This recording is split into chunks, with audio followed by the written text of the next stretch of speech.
me pull a rabbit out of my hat. Again? Nothing up my sleeve. Presto! No doubt about it. I gotta get another hat. Now here's something we hope you'll really like.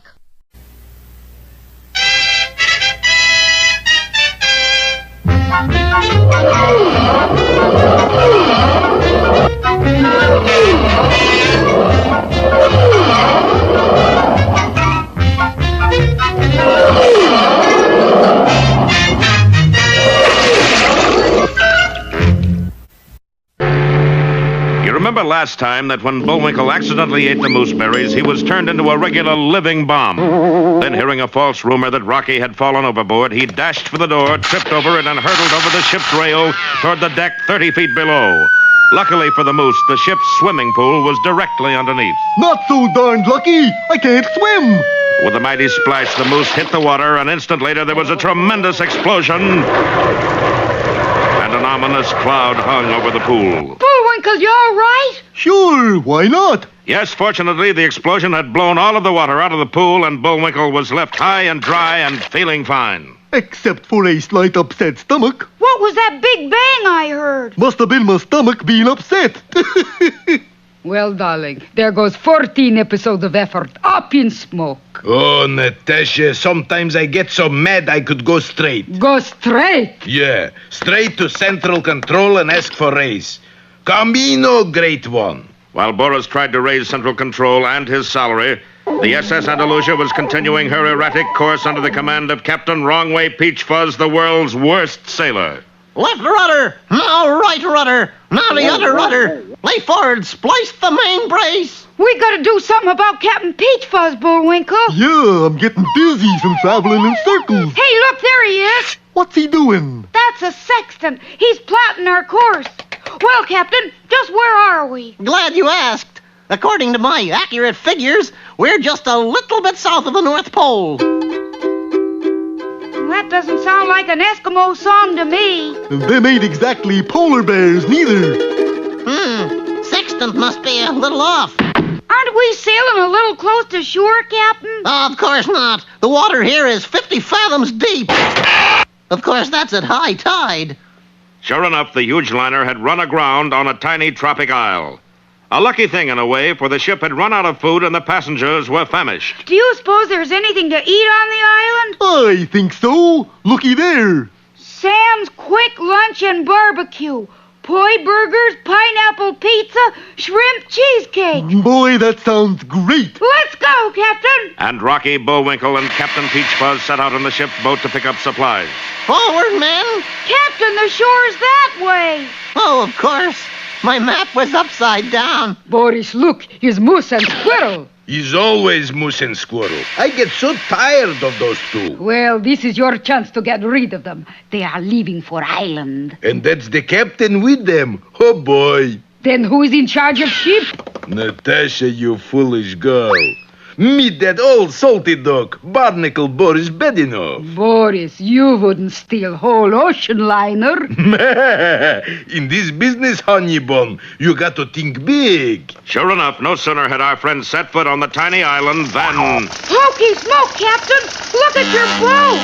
Gee, it's floating away. You can't leave without me. I'm the captain. The red sails in the sunset, the ba-ba-boo-boo-boo-boo-boo. Well, is this the end of Rocky and Bullwinkle's trip to Pottsylvania? Don't fail to see our next episode, 3 on an Island, or Tell It to the Maroons.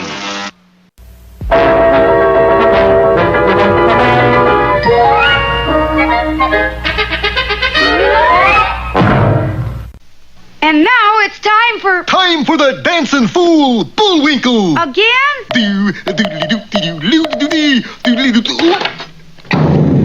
And now for one of our special fairy tales. Yeah.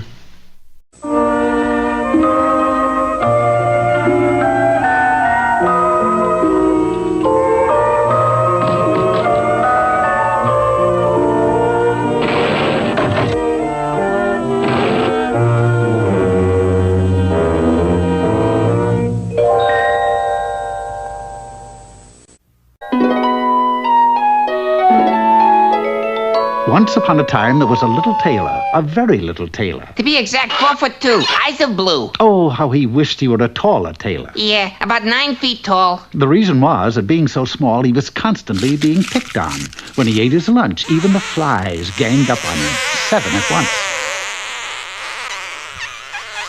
Stop that buzzing! I can't even hear myself eat. But the flies kept on buzzing until the little tailor could stand it no more, and...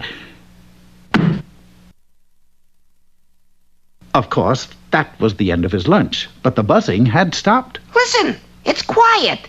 I got him! 7 with 1 blow! Not bad for a shrimp. The little tailor was so proud of himself that he immediately made a shirt which proclaimed his great deed, and set out to tell the world all about it, even though, strictly speaking, it wasn't true at all. Town's gonna know, world's gonna know about 7 laid out with 1 blow. 2 and 2 plus 1 add 2. Town's gonna know, world's gonna know about 7 laid out with 1 blow. The little tailor left the town to boast to the whole world of his achievement. Along the way, he discovered a bird caught in a bush. He freed the little bird. I killed 7 with 1 blow. Yeah! And put it in his pocket. Before very long, he came to a wood, and seated on a tree stump was a giant.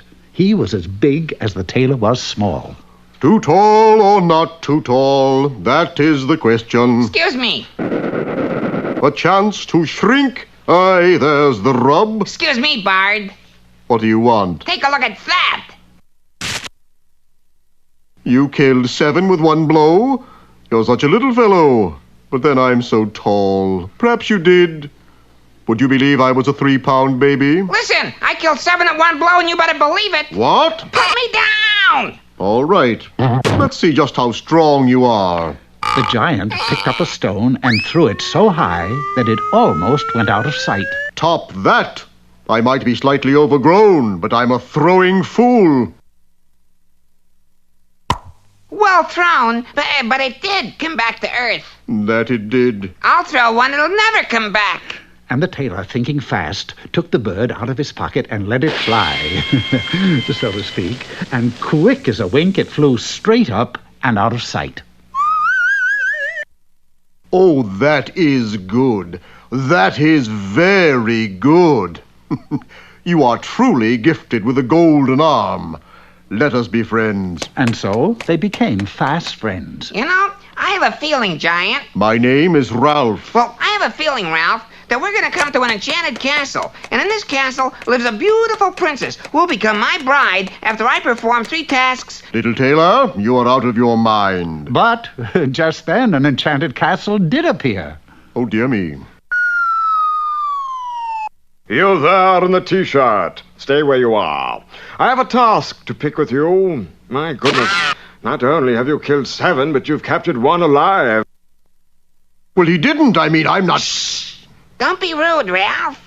For taming this creature... Creature? You shall indeed marry my daughter, after you have performed 1 task. See, you were wrong. You said 3 tasks. Well, it usually is 3 tasks, but since no one has ever come back from the first one, I've forgotten the other 2. Well, didn't they have something to do... Ralph! What is the 1 task you want performed, Your Majesty? In the wood lives a unicorn. You must capture it. So the little tailor and Ralph set out for the wood. They proceeded very quietly. There it is! The unicorn! This way, this way! That way, head it off! I got it! That's me you got! There it goes! So eventually it was Ralph and not the tailor who caught the unicorn. And do you know what? It wasn't a unicorn at all, but the king's daughter, and the most beautiful princess you ever saw. She was, however, a little tall for the tailor. Would you believe I was a 3-pound baby? And so Ralph and the princess were married and lived happily ever after. Oh, and what happened to the little tailor? Well, he stopped his boasting, he went back to his town and became a very good tailor indeed. Then one day, he met a lovely girl who was also 4 feet 2. Would you believe I was a 16-pound baby? And the little tailor married her and was perfectly happy and content. The motto is, you don't have to be 9 feet tall to feel 9 feet tall.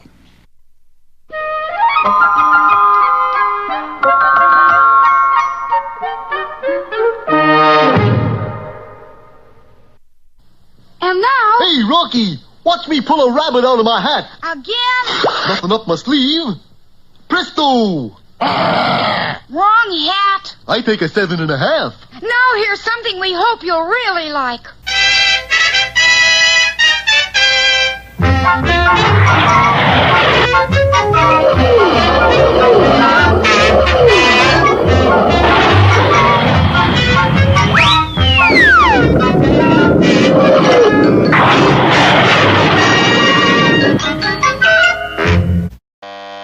Well, our hero's sea voyage has come to an abrupt halt where they've been stranded in mid-ocean on tiny Bloney Island. They think their boat has simply drifted away, but in reality it has been stolen by, who else, Boris Badenov. Barnacle Boris Badenov, if you please. Well, looks like we're stuck here, Captain Peach Fuzz. We'd better explore the island. Forward, men. You're heading out to sea, Captain, this way. Well, anyways, we won't starve. There's a keen pie burger stand. Yeah, and I could sure use a bite to eat. I could use several myself.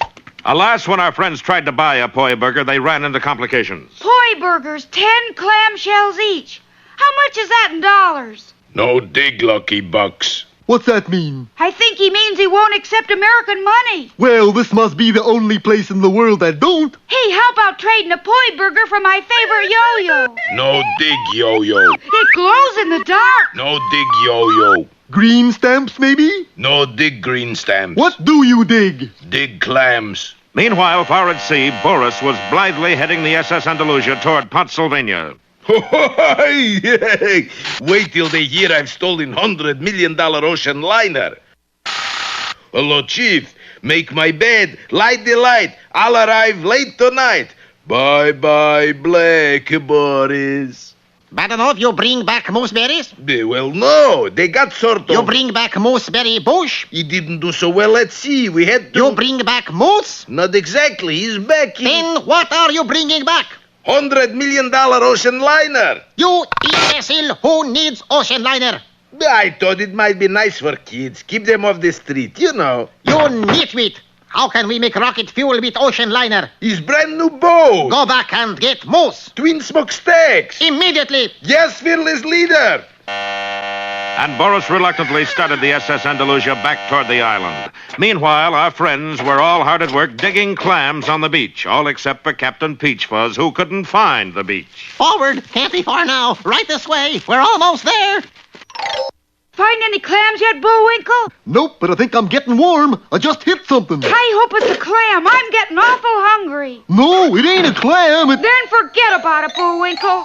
Okay, if you say so, Rob. Ahoy! Ahoy the island! Bullwinkle, look! It's the Andalusia. She's back. And look who's at the wheel.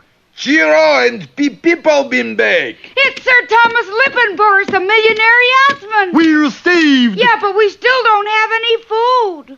Why not let me dicker with the natives? They're really very simple people. And so Captain Peach Fuzz worked out a shrewd deal with the proprietor of the stand. You put Lucky Bucks that side, I put poi burgers this side. Of course, this did make the food a little expensive. Eat slow, Martha. I figure these are costing us $800 apiece. But remember, that includes pickle and mustard. Then, as their bank balances sank slowly in the west, our friends waved goodbye to the romantic Bloney Island and its happy natives. What we do with all this loot, Sam? Tear down stand, put up hotel. But little do our heroes know what kind of reception committee awaits them on the dock. Don't fail to see our next episode, Dancing on Air, or the Pennsylvania Polka. And now, for all you senior students who are just about to graduate, here are some words of wisdom from Mr. Know-It-All. Buenos dias, seniors! Today's lecture is entitled How to Catch a Bee and Make Your Honey Happy. Ordinarily, one can find a bee in a meadow of sweet-smelling flowers. However, if one lives in Death Valley, the task becomes a little tougher, but not surmountable. Here we have a Geiger counter which tells us two things. Whether we are approaching a bee or walking over a landmine. If the bee lover can't find the bee, make the bee come to the bee lover.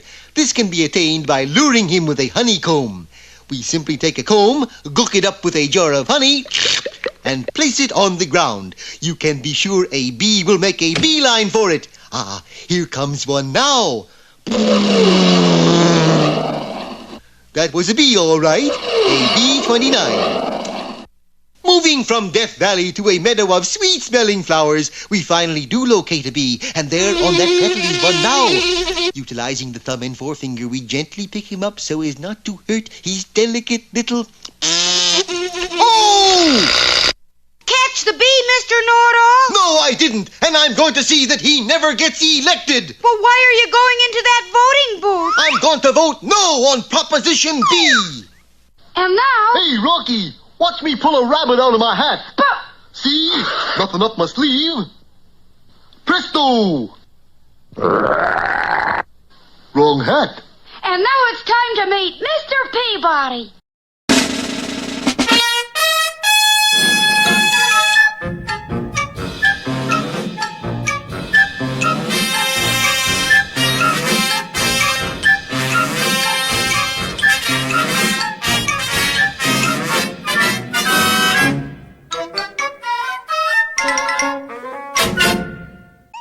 Hello again, Peabody here. Today's adventure into the past concerns itself with a notorious bandit. I'll bet it's Tommy Riley. Who is Tommy Riley, Sherman? He's the kid that lives next door. And he's a bandit? Well, he cheats at marbles.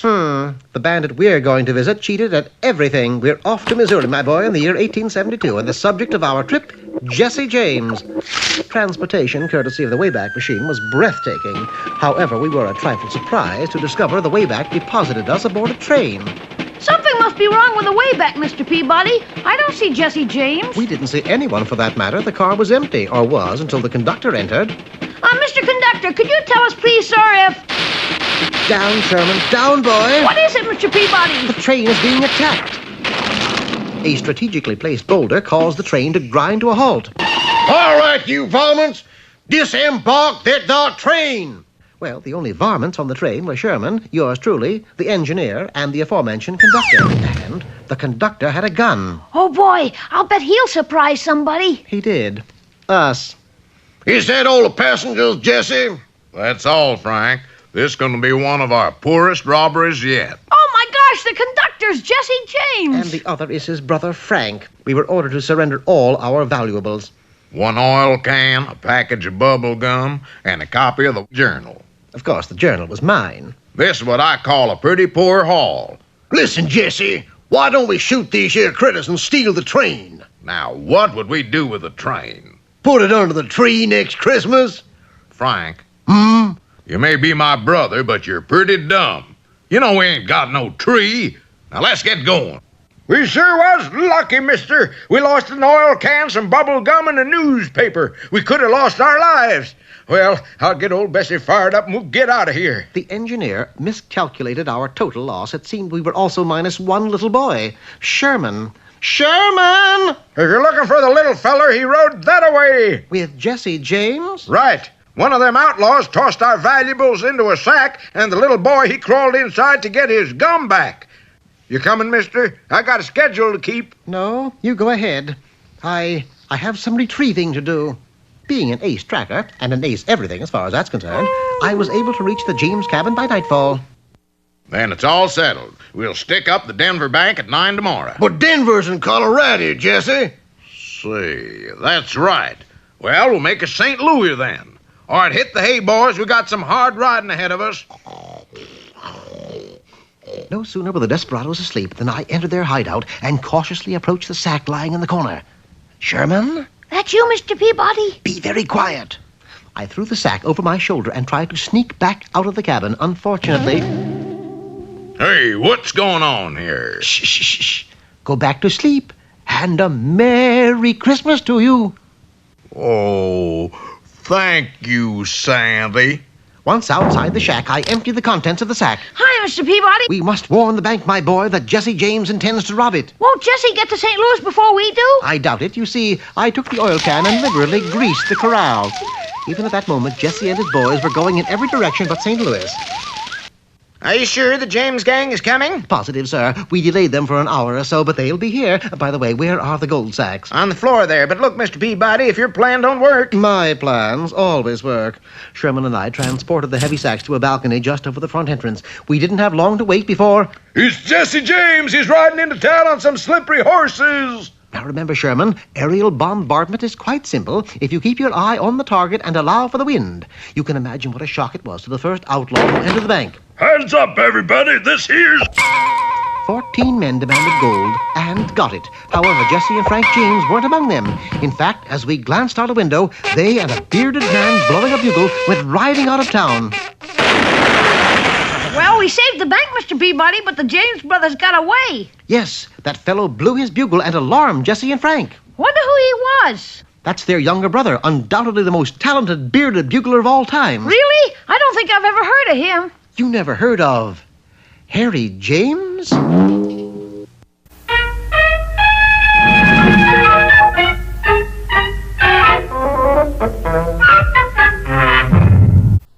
now... Hey, Rocky, watch me pull a rabbit out of my hat. Again?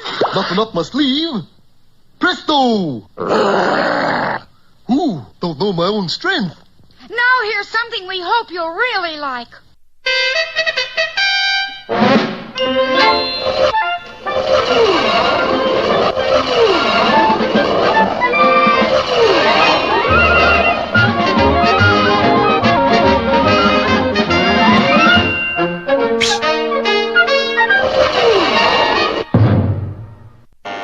It looks like journey's end at last for our heroes. Seeking the magic mooseberry bush, a plant that produces a secret rocket fuel ingredient, our heroes have traveled to Pottsylvania, the only place in the world where mooseberries still grow.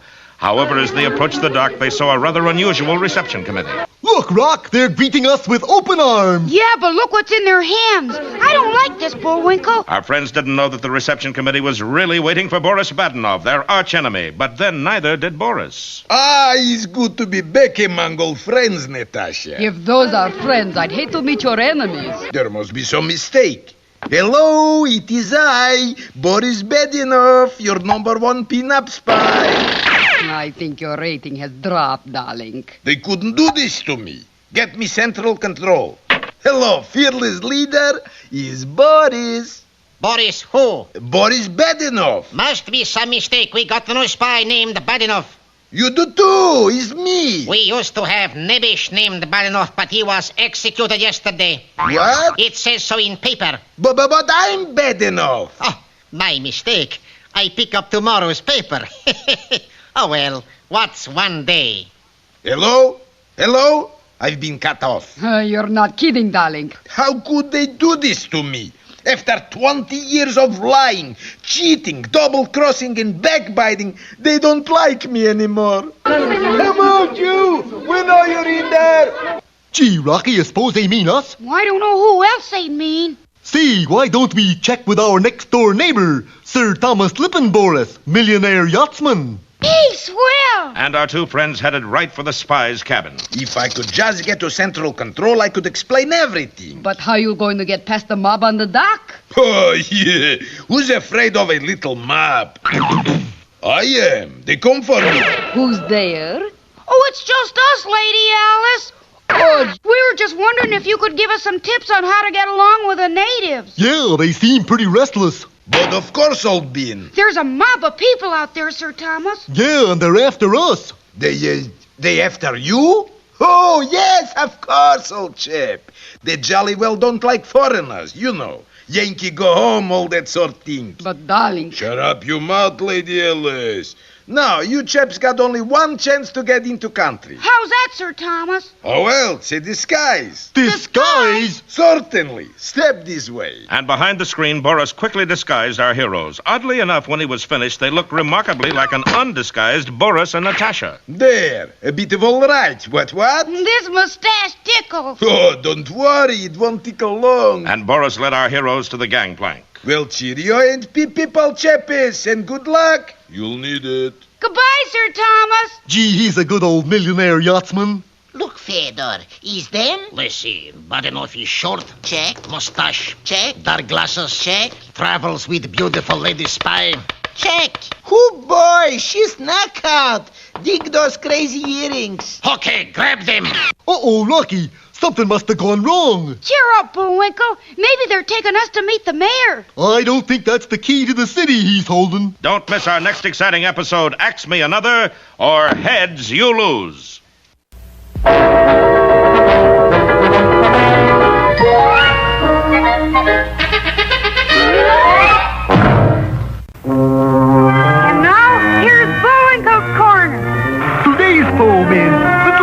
Jack Horner. It's really me. Little Jack Horner sat in a corner eating a Christmas pie. Baked it myself. He stuck in his thumb and... Oh! Crust must have come out a little hard. Just a second. No. He pulled out a plum and... Well, no pie crust is going to beat Bullwinkle J. Moose. He stuck in his thumb.